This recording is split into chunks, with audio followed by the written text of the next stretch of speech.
বন্ধুরা আমি গেছিলাম গোলপাড়া থেকে আসলাম। গোলপাড়া থেকে এসে রাজেন বড় ওই যে বাড়ি যাওয়ার সময় মানে এই যে রাস্তার সামনে এই যে দেখলাম এই যে তারাই বাস দিয়ে মানে এই যে বহুত বস্তুপাতি বানাইছে। এই যে এই কি বাস, ও বেত দিয়া না, ও বেতের। যাই হোক আমার অবশ্যই কথা না, এই জন্য বেতের বেতের হ্যাঁ হ্যাঁ হ্যাঁ পানি ভাত এই যে বস্তুপাতি বানাইছে, অনেক সুন্দর দেখা যায়, অনেক ভালো লাগছে আমার কাছে। বন্ধুরা দেখেন আপনার ঘরে কিছু দৃশ্য দেখাইতেছি। এই যে এদিকে দেখেন এই যে বেতের ব্যাগ বানাইছে, ব্যাগ গুলা অনেক সুন্দর। আমরা আইসি হয়তো ব্যাগ কিনবেন দিকা দেখা হয়তো আমরা একটা দুটা নিমন থেকে। এই যে বেতের পানি বানাইছে, পানিগুলা অনেক ভালো লাগছে। আপনারা দেখেন দিদি, তো আপনারা কতদিন ধরে ইটা করতেছেন? আমরা ছোট থেকে করতেছি। ছোট থেকে? তাতে আপনারা নিজে হাতেই বানান না?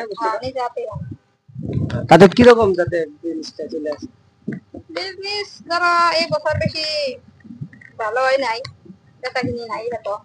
বেশি কিনা কম না? বেচা কিনি কম। পরিশ্রম তো মানে ভালোই পরিশ্রম করে। ভালোই, কিন্তু কাস্টমার আসে কিন্তু দাম তো এত কমার পায় না, হাজিরা হিসাবে দামই কয় না।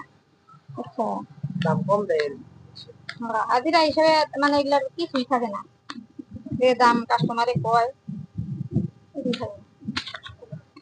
যাই হোক তবুও মানে করবা লাগা হয়েছে তো বাড়িতে। হ্যাঁ বাড়িতে মানে এটা তো বাড়িতে করতেছেন আর কি। যাই হোক খুবই ভালো লাগছে, আপনার কথা শুনে খুবই ভালো লাগলো। আমরা হয়তো ব্যাগ নিবো, এবারে হয়তো কম দামে দিবেন আর কি, আশা করি।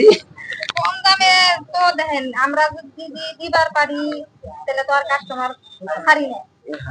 আমরাও তো ব্যাপার করলেই ঠিক, আপনারা দেওয়ার মতো দাম হইলে তো দিবার পারি।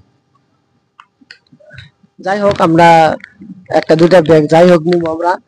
তো বন্ধুরা আপনারা হয়তো দেখেন, দেখে আপনাদের খুব ভালো লাগবে ইনশাল্লাহ। ধন্যবাদ।